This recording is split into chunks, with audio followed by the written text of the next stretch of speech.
오늘은 그의 백성의 영광이라는 제목으로 말씀을 나누도록 하겠습니다.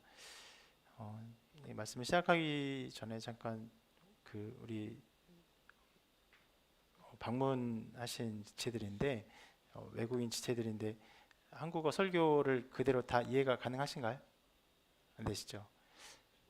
네, 그럼 필요한 대로 옆에 그 말씀으로 이렇게 통역해 주셔도 괜찮습니다. 여러분 그렇게 이해해 주시면 되겠습니다. 오늘 말씀에는 베드로가 예루살렘 교회 사람들에게 가이사랴에서 있었던 일을 설명하는 내용으로 채워져 있습니다. 우리 바로 앞장에서 우리가 살펴보았던 내용이죠. 우리가 지금 사도행전을 계속 순서대로 보고 있는데 우리가 함께 보았던 것처럼 베드로가 요빠에 있다가 가이사랴로 이제 불려갑니다. 인도함을 받아서 가죠.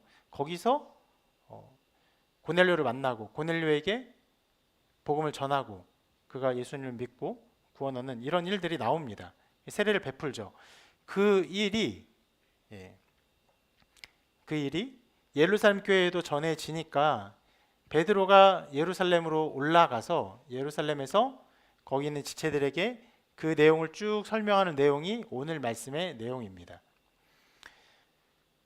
이 오늘 말씀을 본격적으로 살펴보기 전에 우리가 다시 한번 이 사건, 베드로가 고넬료에게 보낸 이 사건이 얼마나 중요한지를 먼저 생각해 보기를 바라는데 그 일은요 하나님의 구원 역사에서 매우 중요한 사건입니다. 자, 구원 역사, 하나님께서 인간을 구원하시는데 하나님의 계획이 있어요. 하나님의 방법이 있습니다. 그 뜻들이 매 시간 매 때마다 변하지 않죠. 그런데 인류 역사 중에서 하나님의 구원의 어떤 흐름이 중요하게 크게 변하는 때가 한 번씩 있었습니다.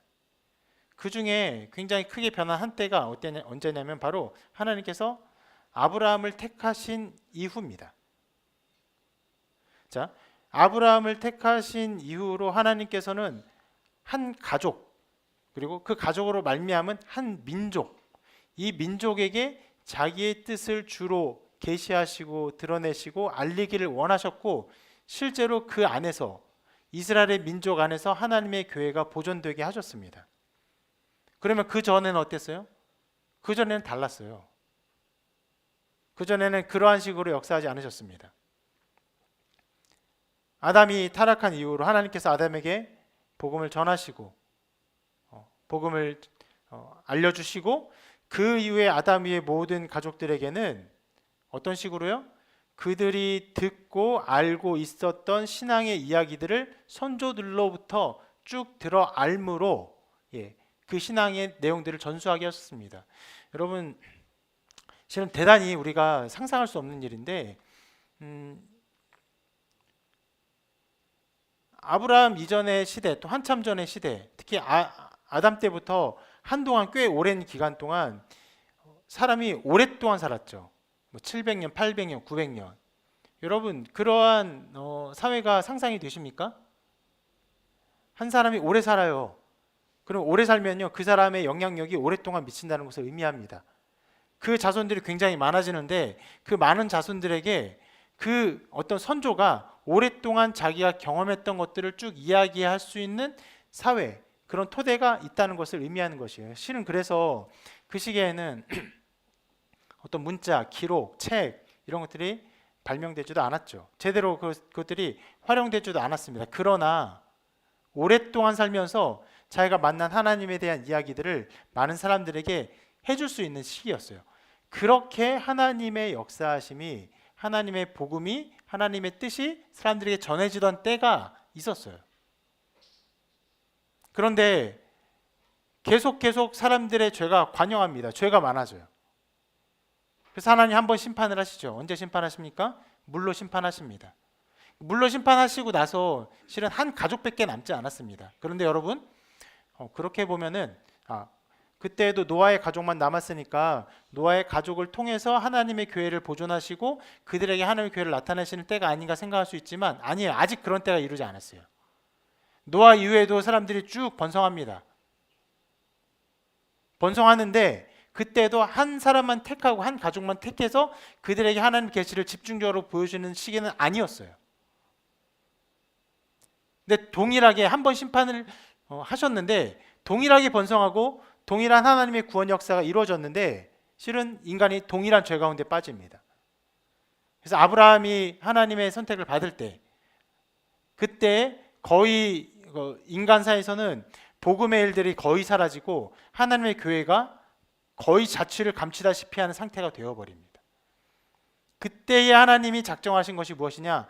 한 가족, 한 사람, 한 민족을 택해서 이 안에 하나님의 교회를 구별되이 보존하시겠다 선택을 하세요.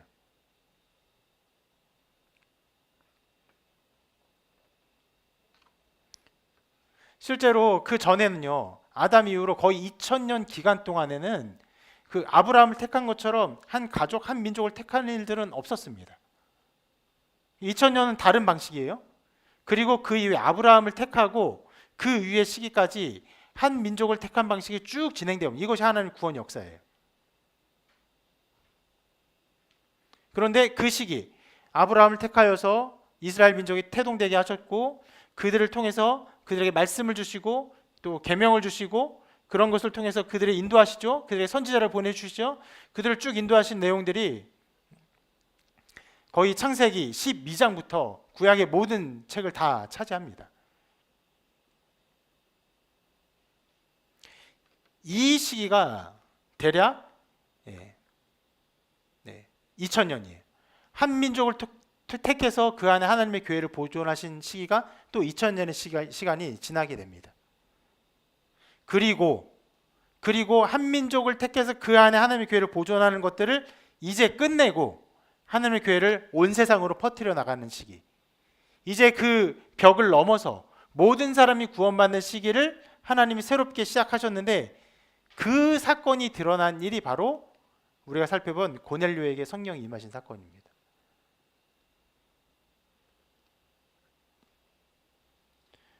어떻게 보면요, 2000년마다 한 번씩 하나님의 구원 역사가 바뀐 것인데 그 바뀐 구원 역사의 한 시점이 나타난 어마어마한 사건이었던 것입니다. 물론 여러분, 그 고넬료에게 성령이 임하시기 전부터 모든 이방인에게 복음을 전하려는 하나님의 뜻은요 선명했습니다.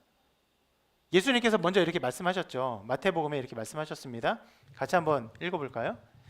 읽습니다. 시작. 예수께서 나와 말씀하여 이르시되 하늘과 땅의 모든 권세를 내게 주셨으니 그러므로 너희는 가서 모든 민족을 제자로 삼아 아버지와 아들과 성령의 이름으로 세례를 베풀고 내가 너희에게 분부한 모든 것을 가르쳐 지키게 하라.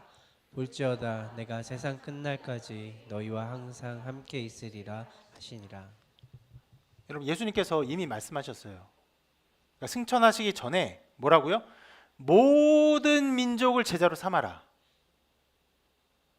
그리고 아버지, 아들과 성령의 이름 세례를 베풀어라. 그럼 여러분, 이 말씀에 이미 예수님의 뜻 안에, 하나님의 뜻 안에 모든 민족을 제자로 삼는, 모든 민족을 구원하는 뜻이 나타난 것이죠. 근데 여러분, 우리가 지난주에 살펴본 것처럼 베드로가 그것을 알았습니까? 몰랐어요. 베드로는요, 그 고넬료에게 성령이 임하시는 사건을 보기 전까지 하나님이 이방인을 구원하시는구나를 본격적으로 알지 못했어요. 실은 예수님이 또 중요한 말씀을 한 번 더 하셨죠. 이거 한번 읽어볼게요. 시작. 오직 성령이 너희에게 임하시면 너희가 권능을 받고 예루살렘과 온 유대와 사마리아와 땅 끝까지 이르러 내 증인이 되리라 하시니라. 네, 어디까지요? 땅 끝까지. 예루살렘, 온 유대, 사마리아, 땅 끝. 실제로요, 베드로가 고넬료에게 복음을 전하는 그 시기에 이미 베드로는 사마리아까지 복음이 전하는 것을 알고 있었어요. 누구를 통해요? 빌립을 통해서. 빌립이 사마리아에서 복음을 전하니까 거기에 예수 믿는 소문이 났어요. 그러니까 베드로가 내려가죠. 내려가서 그들에게도 은혜가 임한, 성령 임한 것을 알게 돼요. 그래서 그것을 선포합니다. 그래서 인준해요. 그러면 이 말씀 속에서 이 모든 것들이 이루어졌고 이제 땅끝까지 전해지는 것들이 이루어진다는 것을 알고 있고 실은 그것이 예수님 뜻인데 선포되었어요. 그런데도 불구하고 고넬료에게 성령이 임하시기까지 몰랐죠.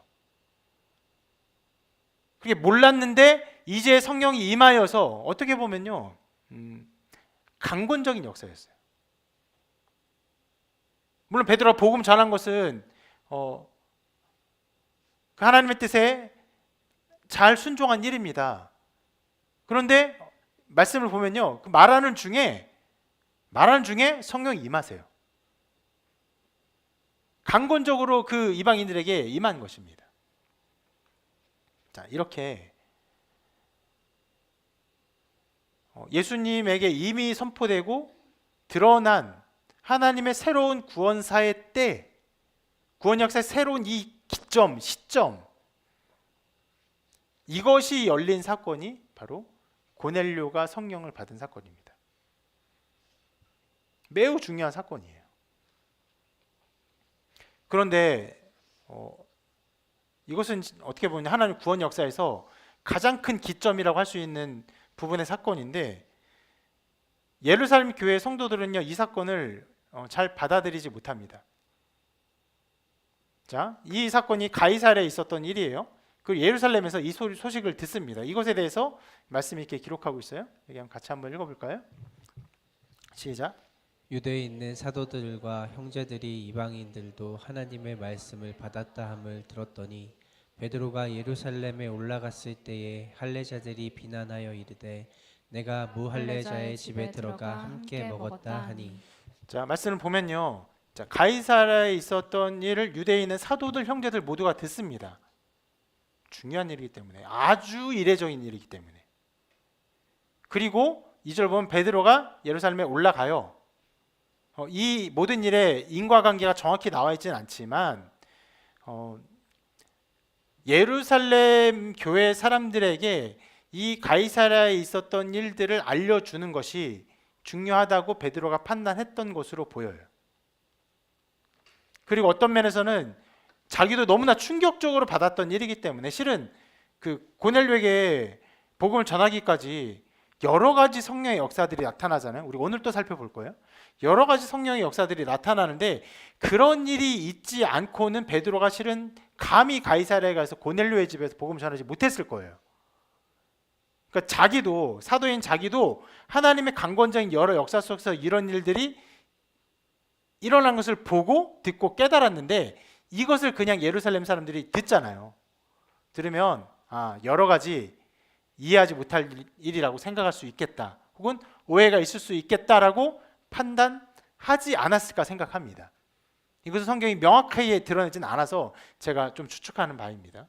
그래서 예루살렘 갔는데 어쩌면은 베드로의 예상대로 유대에 있는 사람들이 비난합니다. 여기서 보면 할례자들이 비난하여 이르되 했잖아요. 그래서 이것을 교회에 있는 어떤 할례를 강조하는 분파다, 이렇게 해석할 수도 있습니다. 그런데 실은 그 당시 유대교 안에서는요, 모든 사람이 유대인이었고 모든 사람이 할례자들이었어요. 그래서 할례를 지나치게 강조하는 분파다라고까지 말하기보다는 그냥 할례를 받은 모든 유대인들이 이것에 대해서 의구를 표했고, 또 어떤 사람들이 비난한 것으로 보는 것이 맞을 것입니다. 비난합니다. 뭐라고 비난합니까? 내가 무할례제 집에 들어가 함께 먹었다, 이렇게 비난해요. 자, 근데 여러분, 이 말이 잘 생각해 보면 조금 특이한 게 있습니다. 지금 유대에 있는 사람들이 들은 소식이 무엇입니까? 그들의 성령이 임했다. 베드로가 가서 그들에게 복음을 전했다. 또 더불어서 베드로가 무할례 집에 들어가서 함께 먹었다. 여러 가지 이야기들이 들어갔을 거예요. 근데 모든 이야기들이 도저히 감당할 수 없는 충격적인 사건들이었을 것입니다.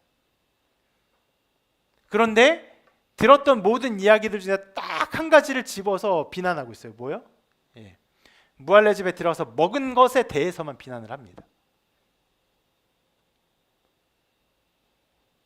이것은요, 다른 이야기들은 율법의 어떤 것에 의해서 이것은 불법이야, 이것은 잘못된 것이야 라고 함부로 단죄하거나 처벌하기가 어려운 부분들이기 때문에, 그들이 이야기에 가장 율법을 어긴 일, 완벽하게 어긴 일, 무할례 집에 들어가서 그들과 함께 먹은 일을 드러내놓고 비난하고 있는 것입니다. 근데 여러분 잘 생각해 보면요. 자, 예루살렘 교회 사람들이요. 베드로를 비난한 일도 매우 이상한 일입니다. 여러분 이제까지 그러니까 사도인 전체를 떠나서 우리가 사울의 얘기를 쭉 듣다가 빌립과 사울의 얘기를 쭉 듣다가 다시 베드로 얘기를 보기 시작한 지 얼마 안 됐잖아요. 베드로의 이야기가 시작된 이후로 베드로의 어떤 지위, 그의 명성을 생각해 볼 수가 있습니다. 베드로가 처음 다시금 이 사도행전에 기록되면서 했던 첫 번째 일이 무엇입니까? 룻다에 가서 8년 된 중풍병자를 고친 일이에요. 그 고친 일이 사람들에게 알려지죠. 그래서 요바에 다비다가 죽으니까 거기 있는 사람들이 베드로를 모시고 옵니다. 그러니까 베드로에게 나타난 어떤 예수 그리스도의 치유의 능력, 병 고치는 능력, 혹은 그런 놀라운 능력을 통해서 다비다를 살릴까 해서 그 베드로를 모시고 오죠. 그래서 갑니다. 요바에 가요. 그래서 다비다를 살립니다. 그런 태도들을 보면요, 그 베드로가 드러내는 예수 그리스도의 능력에 대한 존중, 존경 이런 것들이 잘 보여요. 심지어는 나중에는 이 요바에 있다 가이사랴까지 가죠. 가이사랴 고넬료를 만나죠. 고넬료가 베드로를 만나면 어떻게 합니까? 막 엎드려 절하는데 베드로가 뭐라고 말합니까? 나도 사람이야, 나도 사람이야. 그럼 무슨 말이에요? 사람으로 안 대했다는 거예요. 벌벌 떤 거예요. 고넬료가 완벽하게 엎드려가지고 자기의 모든 것을 내어놓고 존경을, 한없는 존경을 표한 것이에요. 여러분 이방인들도 하나님을 경외하는, 고넬료는 유대교에서 완전히 벗어난 사람이 아니에요. 하나님을 경외하는 사람이었어요. 유대의 율법을 지키는 사람이었습니다. 근데 그런 사람도 베드로의 소문을 듣고 알아서 그들을 지극히 존중하는데, 그런데 예루살렘 교회 성도들이 베드로의 이 일을 듣고 어떻게 해요? 베드로를 비난하고 있어요. 만약 혹시 누가 비난한다면 할례자들이 비난한다는 이 문구보다는 사도들이 비난했다는 것이 차라리 맞을 거예요. 그만큼 이상한 일이에요. 이 성도들이 비난했다는 사실이. 그것은요, 이 할례자들이 무례하다, 경우가 없다 이렇게 판단할 만한 것이 아니라 그만큼 이 할례자들이 받아들이기에 베드로가 들어가서 무할례 집에서 그들과 함께 먹은 사건이 엄청난 충격적인 일이고 엄청나게 죄가 되는 일이라는 것을 보여주는 것입니다. 자, 그런 상황들이 다 벌어진 것이에요. 그래서 그 상황에서 베드로가 자기에게 일어난 일들, 그리고 가이사랴에서 있었던 일들을 상세하게 설명하는 내용이 오늘 말씀 4절부터 17절까지 쭉 기록되어 있습니다. 실은 근데 여러분 이 내용은요, 우리가 사도행전 10장을 볼 때 다 살펴봤던 내용이에요. 어떤 면에서는 더 자세히 살펴보았습니다. 근데 말씀이 그 내용을 어떻게 보면 그대로 다시 또 기록하고 있어요. 베드로의 입을 빌어서 그대로 기록하고 있어요. 다시 한번 살펴볼게요. 뭐 조금은 지난번보다 조금 짧게 살펴보겠습니다. 먼저 베드로는 자기에게 일어난 일, 요바에 있을 때 본 환상을 먼저 이야기합니다. 이렇게 말하죠. 같이 읽어볼까요? 시작. 내가 요바시에서 기도할 때에 황홀한 중에 환상을 보니 큰 보자기 같은 그릇이 내 귀에 매어 하늘로부터 내려 내 앞에까지 드리워져 있거늘 이것을 주목하여 보니 땅에 네 발 가진 것과 들짐승과 기는 것과 공중에 나는 것들이 보이더라. 베드로의 말을 보면요, 베드로가 이 환상을 볼 때 어떤 태도를 가졌는지를 볼 수 있습니다. 그 앞에 10장의 내용은요, 베드로의 말이 아니죠. 누가 쓴 겁니까? 누가가 그 베드로가 경험한 일을 쓴 거죠. 지금 이것은 베드로의 말을 따온 것이죠. 따온 것이어서 이 말에 베드로의 태도를 더 자세히 볼 수 있는데, 말을 보면 이런 것들이 실은 앞에 내용과 좀 달라요. 뭐라고 하면 주목하여 보니라고 합니다. 앞에서는 이렇게 말하지 않아요. 굉장히 자세히 본 것이에요. 보자 같은 그릇이 내려오니까 그래서 굉장히 자세히 살펴본 거예요. 그러니까 그 안에 네 발 가진 것, 들짐승, 기는 것, 공중에 나는 것, 온갖 먹어서는 안 되는 부정한 것들이 다 있어요.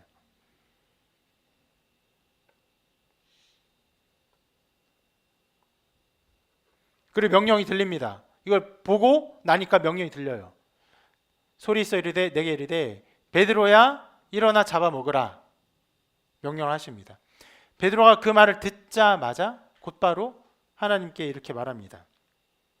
주님, 그럴 수 없나이다. 속되거나 깨끗하지 아니한 것은 결코 내 입에 들어간 일이 없나이다. 그런 말이 있자마자 또 하늘에서 한 번 더 소리가 나요. 또 하늘부터 두 번째 소리 있어 내게 이르되 하나님이 깨끗하게 하신 것을 내가 속되다고 하지 말라 하더라. 자, 이 일이요 3번 반복됩니다. 보자기가 내려오고 그것을 보고 먹어라, 못 먹겠습니다. 먹어라, 네가 함부로 판단하지 말아라. 이것이 3번 반복돼요.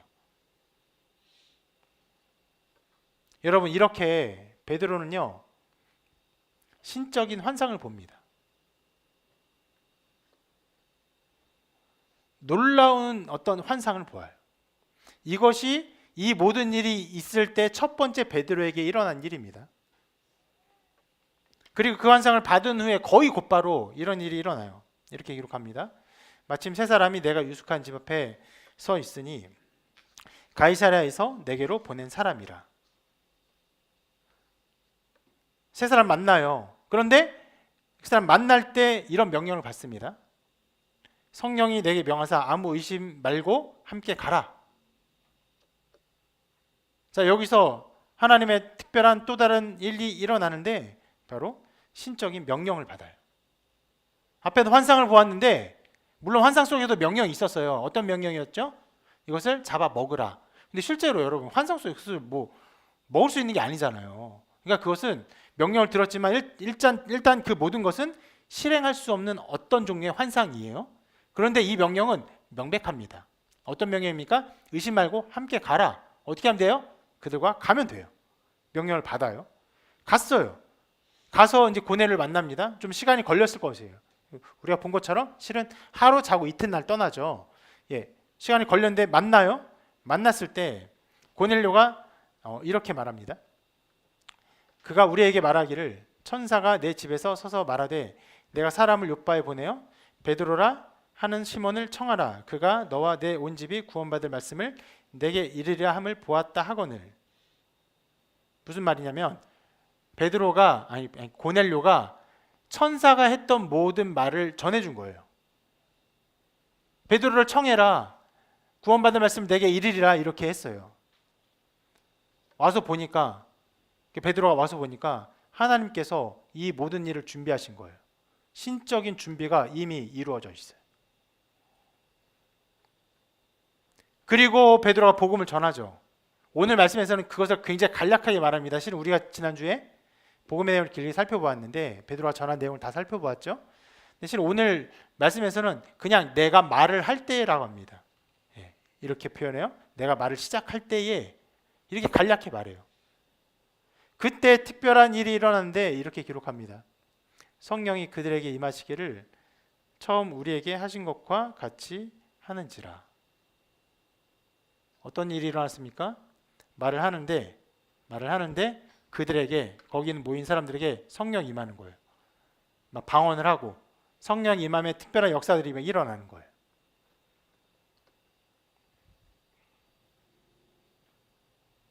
여기에 나타나는 것이 무엇입니까? 바로 신적인 행동이에요.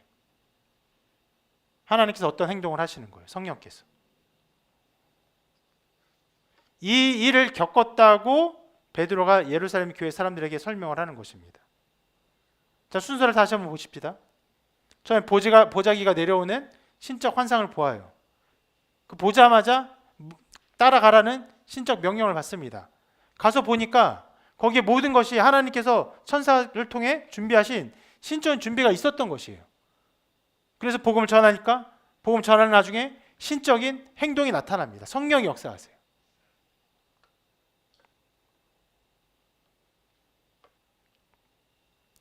자, 이러한 성령의 놀라운 일들이 하나하나 다 어떻게 보면 정말 기어가 맞듯이 치밀하게 맞는 일을 통해서 베드로가 깨닫는 것이 있었죠. 이렇게 말합니다. 이 말씀 같이 읽어볼게요. 시작. 내가 주의 말씀에 요한은 물로 세례를 베풀었으나 너희는 성령으로 세례를 받으리라 하신 것이 생각난노라.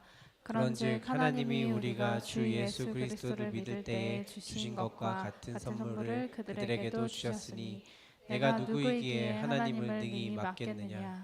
자, 보면요, 주님의 말씀을 베드로가 깨달아요. 요한은 물로 세례를 베풀었으나 너희는 성령으로 세례를 받으리라 하신 것이 생각이 나요.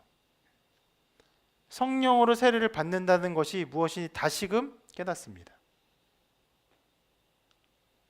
그리고 그들이 받았던 성령을, 자 보면 우리가 주 예수 그리스도를 믿을 때에 주신 것과 같은 선물을 그들에게도 주시는 것들을 깨닫습니다. 아, 성령의 세례를 받는 것이구나, 이 사람들이.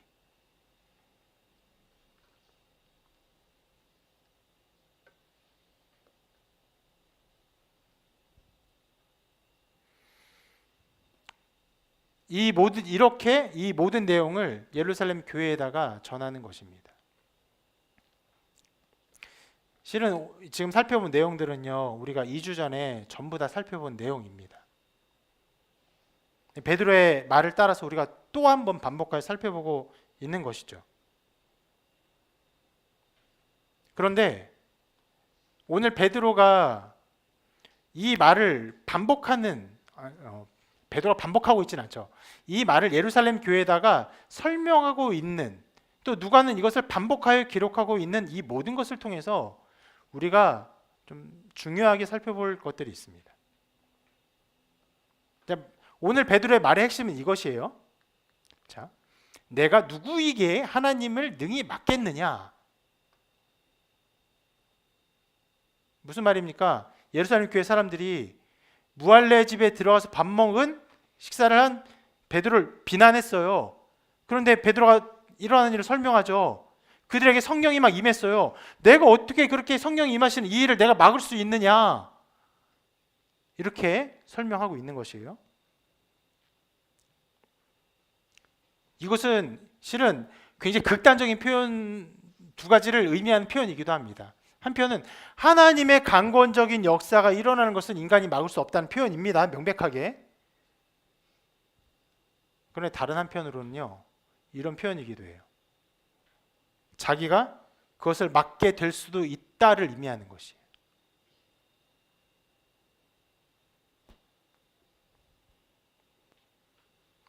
무슨 말입니까? 여러분, 성령께서 그렇게 베드로를 인도하시고 고넬료에게 복음을 전하시고 하신 모든 일에서 우리가 지난 살펴본 것처럼 매우 중요하게 우리가 보아야 할 부분은 고넬료에게 성령이 임했다라는 것보다도 어떤 면에서는 뭐예요? 베드로가 이것을 깨달았다는 것을 중요하게 다뤄야 한다. 만약에 베드로가 이것을 깨닫지 못해요. 성령이 임해서 그들이 방언하는 일도 깨닫지 못해요. 깨닫지 못했으면 어떻게 했을까요? 그들이 세례를 베풀지 않았겠죠. 세례를 베풀지 않으므로 그들을 교회 공동체로 한 공동체로 품지 않았겠죠.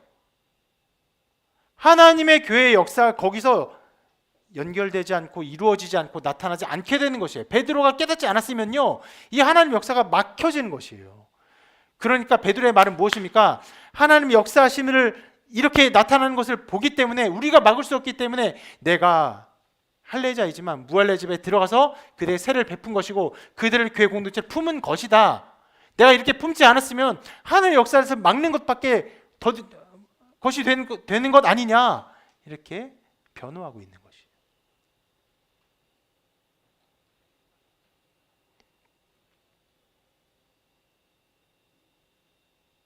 여러분, 이 사건에서 매우 중요한 부분은요, 방금 말씀드린 것처럼 이방인을 구원하는 것이 하나님의 뜻임을 베드로가 깨닫는 것이 매우 중요했어요.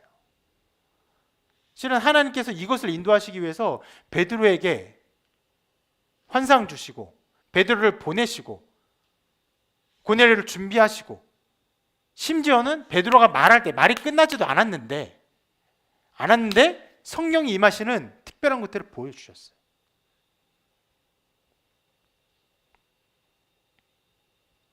이방인의 구원만이 목적이 아니라 베드로를 이해시키는 것. 여러분, 제가 처음부터 이 사건의 중요성을 설명드렸죠. 거의 2000년마다 한 번씩 하나님 구원사가 변했다. 이게 굉장히 중요한 변곡점, 변화의 시기였다라고 말을 했는데, 실은 아까 말씀드릴 때 이 새로운 구원 역사가 일어나는 이 시기의 일은 이미 예수 그리스도를 통해서 선포되고 드러났다고 말을 했어요. 그런데 그 일이 본격적으로 나타나는 것은 고넬료가 성령을 받는 사건이라고 말했습니다. 그 사건에서 가장 중요한 것은 어떤 면에서는 말씀드린 것처럼 베드로가 깨닫는 것이었어요. 그래서 이렇게 말할 수 있어요. 하나님의 구원사의 변곡점에서 매우 중요한 부분이 바로 이 베드로가 이것을 깨닫는 것이었다라는 사실이에요. 근데 그게 뭐? 이렇게 생각할 수 있지만 여러분, 여기에 하나님의 백성의 영광이 있습니다. 교회의 지체의 영광이 여기에 있어요. 하나님은요, 하나님의 뜻을 이루실 때 그의 백성들을 통해서 이루세요. 아니, 이렇게도 말할 수 있어요. 그의 백성들을 통해서만 이루세요. 하나님이 그렇게 작정하셨어요. 하나님이 그렇게 하기로 일을 이루세요. 하나님 능히 모든 일을 이룰 수 있습니다. 실은 오늘 말씀에 나온 일들이 그런 것들을 보여줘요. 베드로는 몰랐어요. 전혀 몰랐어요. 고넬료는 그런 것을 기대하지 못했어요. 고넬료에게 천사가 임하고 베드로에게 환상이 나타나고 만나게 되고 그리고 이끌려 가고 성령의 역사하심들이 막 나타나서 이 모든 것들은 하나님의 역사하심의 강권적인 일들이에요. 우리가 따라가거나 흉내내거나 혹은 할 수 있는 일들이 아닙니다.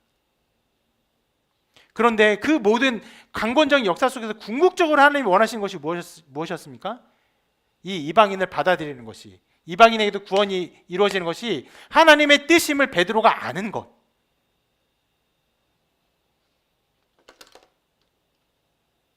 하나님은 스스로 그 모든 일을 이룰 수 있지만 하나님은요, 그의 백성들의 이해와 믿음과 순종 속에서 그의 뜻을 이루기를 원하십니다. 오직 거기에서만 그 모든 것을 이루세요.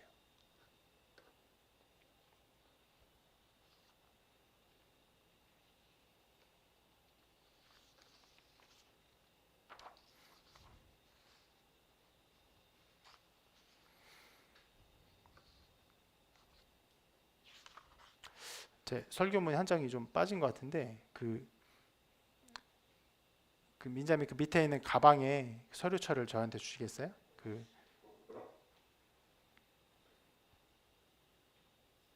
네.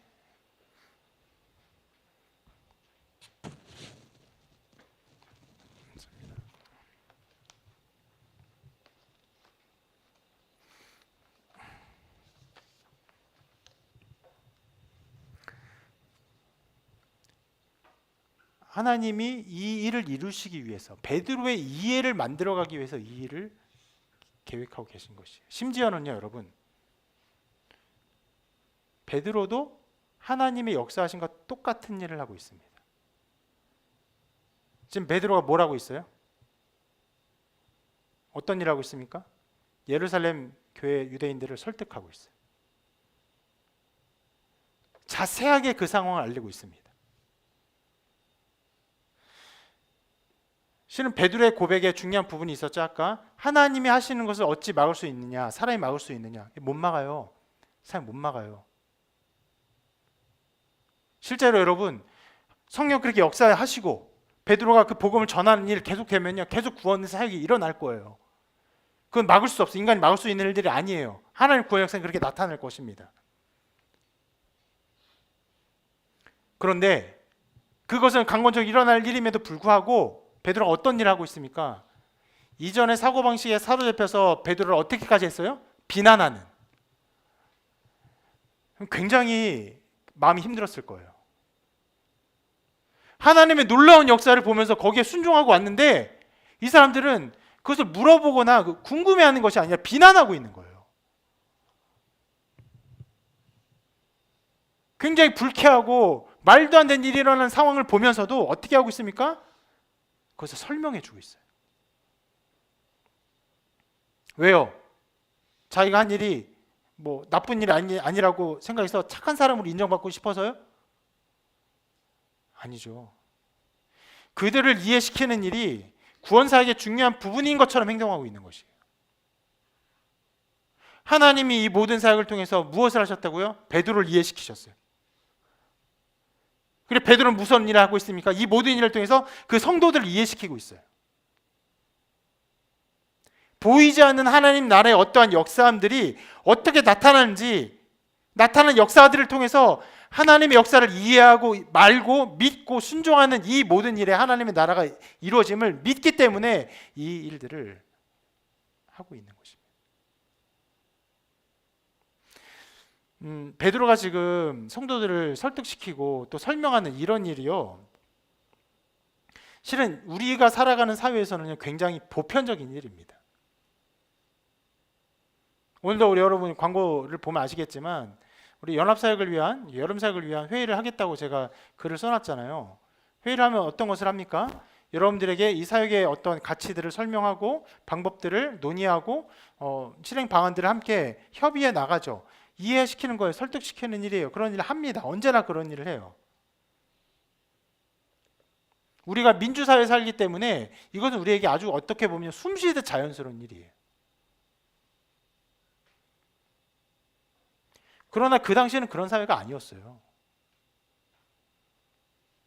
뭐 가정으로 따지면 굉장히 가부장적인 사회였고 여성의 인권은 없었던 사회였고, 종교적인 면에서 어땠어요? 종교인들을요 한없이 존중하는 사회였어요. 우리가 얼마 전에 살펴본 것처럼 유대 종교인들이 얼마나 이렇게 수준 낮은 거룩함을 자랑했습니까? 경물대를 넓게 하고 옷수를 길게 하고 거리에서 기도하고 금식하는 것을 드러내고 자랑하고 시장에서 높은 자리에 가기를 좋아하고, 그럼 사람들이 어떻게 대했어요? 랍비라고 칭하면서 존중했어요. 그러니까 굉장히 수직적인 사회예요.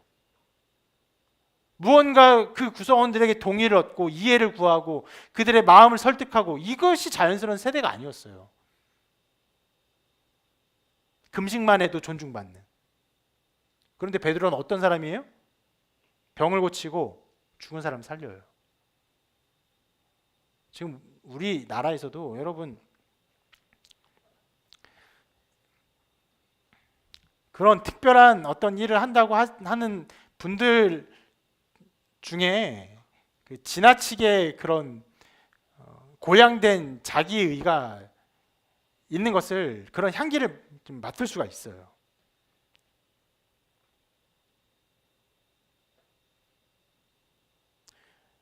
그런 사회에서 베드로는 이들을 굉장히 설득하고 있습니다. 정치적인 혹은 민주사회적인 시민의식이 전혀 발전하지 않았지만 그리스도의 복음 위에서 모든 사람이 소중한 영혼이라는 것을, 왜요? 모든 사람이 그리스도의 보혈로 죄 씻음 받은 사람이니까. 그런 인식 속에서 이런 일들이 일어나고 있는 것입니다.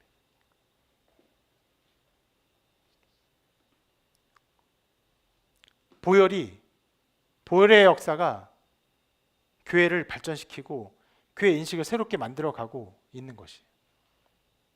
심지어 여러분, 이 말씀을 기록을 누가 했죠? 누가 했죠? 누가가 했죠. 예.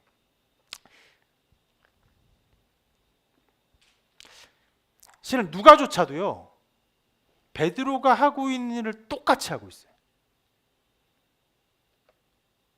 어떻게 하고 있습니까?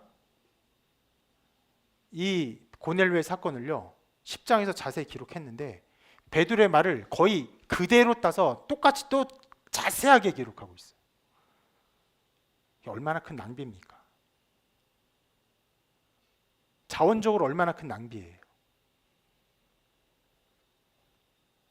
제가 만약에 누가의 이 기록을 좀 수정한다면, 간단하게 수정한다면 이렇게 수정했을 거예요. 가이사랴에 있었던 모든 일을 상세히 설명하며 그들이 하나님이 하신 큰 일의 영광을 돌렸더라. 베드로가 비난 받았지만 베드로가 이거 설명하니까 그 모든 예루살렘 교회 사람들이 하나님께 영광 돌렸더라, 그리고 순복했더라. 이 결과면 끝나는 거 아니에요. 그런데 한 번 썼던 긴 얘기를요 다시 한번 다 길게 쓰고 있는 것이에요. 너무 다른 이야기여서요? 아니, 별로 다르지 않아요. 거의 똑같은 이야기예요. 조금 다를 뿐이에요.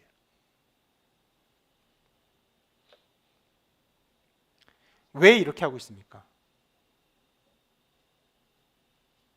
첫 번째는 이 일이 중요하기 때문에, 그리고 그보다 더 중요한 것인데, 두 번째로 이 글을 읽는 우리가 이 말씀을 깨닫는 일이 중요해서 이 작업을 하고 있는 것이에요.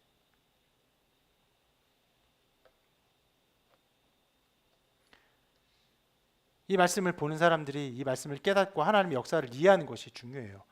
하나님 언제나 그 이해와 믿음 속에서 하나님의 나라를 이루어 가시기 때문에 하나님을 향한 믿음으로 이것을 하고 있는 것이에요.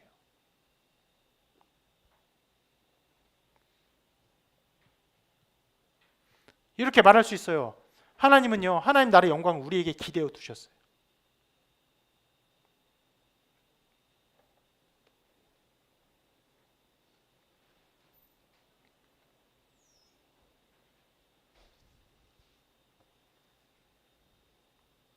하늘의 뜻은요, 하늘에서 이룹니다. 그게 무슨 말이냐면은 이루어지는 것이 아니라, 하나님의 뜻은요, 하늘에서는요, 말씀하면요 거의 그냥 말씀과 동시에 그것이 성취가 돼요. 그것은 이루어지는 거라고 표현하지 않아요. 이룬다고 표현해요. 근데 이 땅에서는요, 이루어집니다. 누구를 통해요? 이루어진다는 건요, 그 과정이 있다는 것이에요. 과정 속에서 수동적인 어떤 것들이 있다는 것이에요. 누구를 통해 그 뜻이 이루어집니까? 우리를 통해서.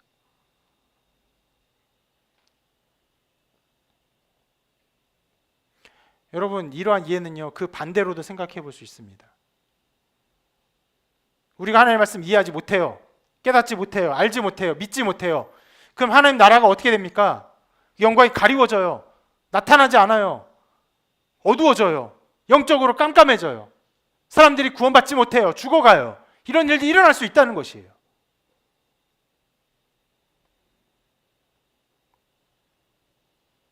이런 면에서 말씀을 전하는 저도 두려워해야 되고, 말씀을 듣는 여러분도 이 말씀 앞에서 모든 존중과 경외와 사랑과 겸손과 정성을 드려야 돼요.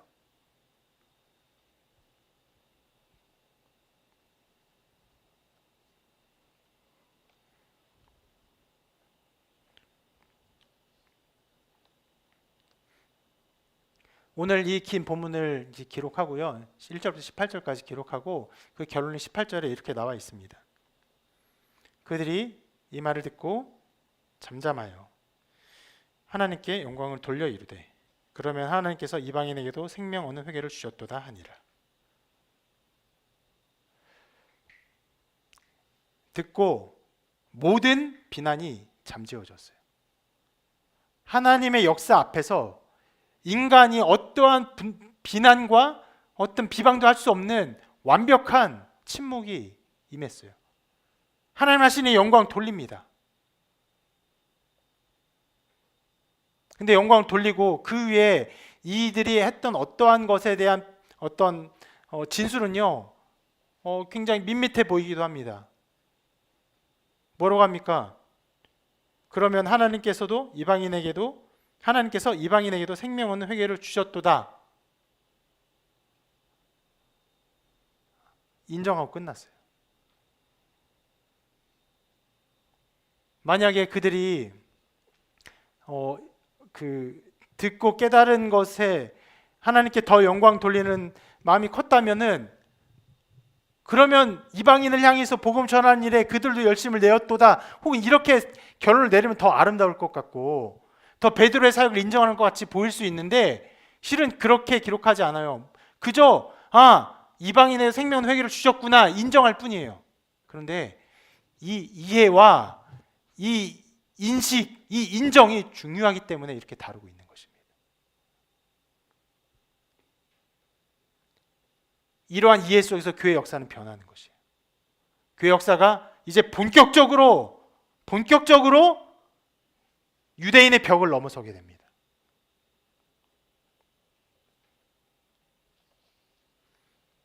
그리고 이 깨달음이 목적인 것처럼 이 말씀은 이 모든 것들을 가르치고 있습니다.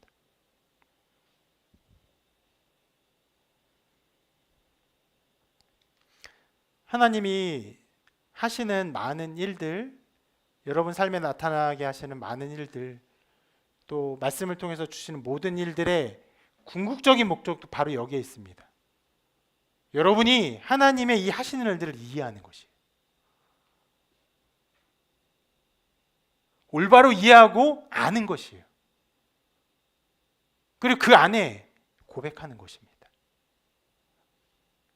때로는 그 이해와 믿음 속에서 신앙 열매가 폭발적으로 터져 나오는 것이 뭐 곧바로 안 나올 수도 있어요. C.S. 루이스가 자기의 신앙 고백하는 그날을 가장 초라한 신앙 고백이 있던 날이라고 표현했던 것처럼 그가 어떻게 신앙 고백했습니까? 하나님의 아들이라고 고백할 뿐이었어요. 예수님이 살아계시고 또 죽으시고 부활하셨는 것이 사실이구나, 하나님의 아들이시구나, 그냥 고백할 뿐이었어요. 자기가 평가해 가장 초라한 신앙 고백이라고. 그러나 그런 이해와 그런 인식 속에서 하나님 나라가 이루어집니다. 하나님 뜻이 이루어져요.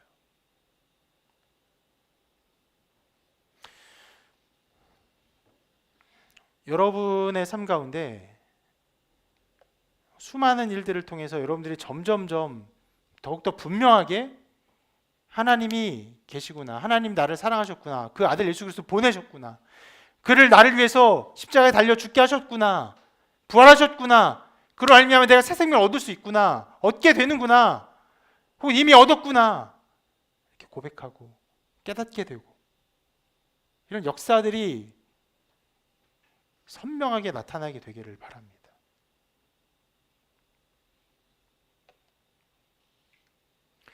교회 사역의 목표는 실은 굉장히 명료하고 단순합니다. 예수 그리스도를 나의 구주로 고백하는 그 고백을 이루는 것이에요. 물론 그 이후에 여러 가지 교회적 목표가 있습니다. 여러 가지 선행을 하고, 여러 가지 봉사를 하고, 여러 가지 교회 충성을 하고, 또 교회가 성장하고 잘하고 많은 일들을 하는 것들, 선교회 사역에 동참하는 것들, 사회봉사 사역에 동참하는 것들, 많은 일들이 있어요. 근데 그것은요, 신앙 고백자들이 있으면요, 거기에 나타날 어떤 면에서는 당연한 열매일 뿐이에요.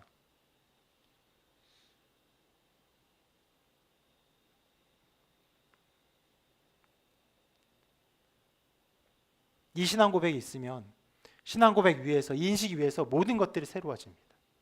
하나님은요, 정말 기이하게도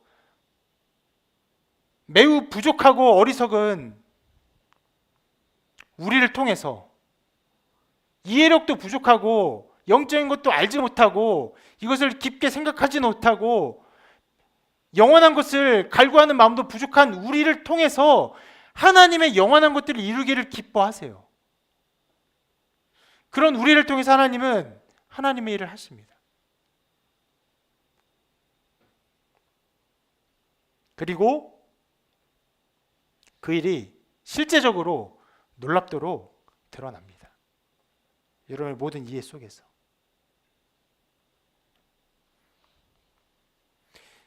이것이 바로 여러분 인격적인 하나님의 역사하심이에요.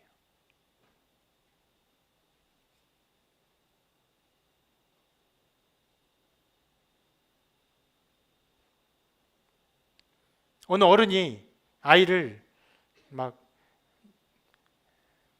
많은 간식을 주고 꼬셔가는 일을 인격적인 일이라고 생각하지 않습니다.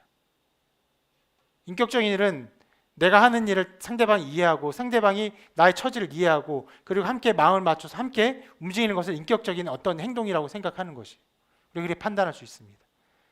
인격적인 하나님은 우리가 그렇게 역사하세요. 이를 우리에게 알려주십니다. 말씀을 통해 깨닫게 하세요. 듣게 하세요. 수도 없이 알려주십니다. 그것을 통해서 알게 하시고 이해하시고 믿게 하십니다. 그 믿음 속에서 하나님의 뜻이 선명하게 이루어지게 됩니다. 다만 그런 역사 속에서 하나님이 끊임없이 말씀하시는데 끊임없이 듣지 않고 관심 없어하고 다른 생각하고 이것을 연구하지 않고 이것을 깊게 바라보지 않고 흘려듣고 하면 아무 일도 이루어지지 않습니다. 여기 그런 일이 있는가 하여 시간을 들이고 마음을 들이고 정성을 들이고 깊이 생각하고 그리고 내 발걸음 한 걸음 옮겨보고 한 걸음 더 앞으로 나아가 보고 뒤에 있는 것들을 내던지고 하는 이 인격적인 걸음들을 통해서 하나님의 역사가 분명히 이루어질 것입니다.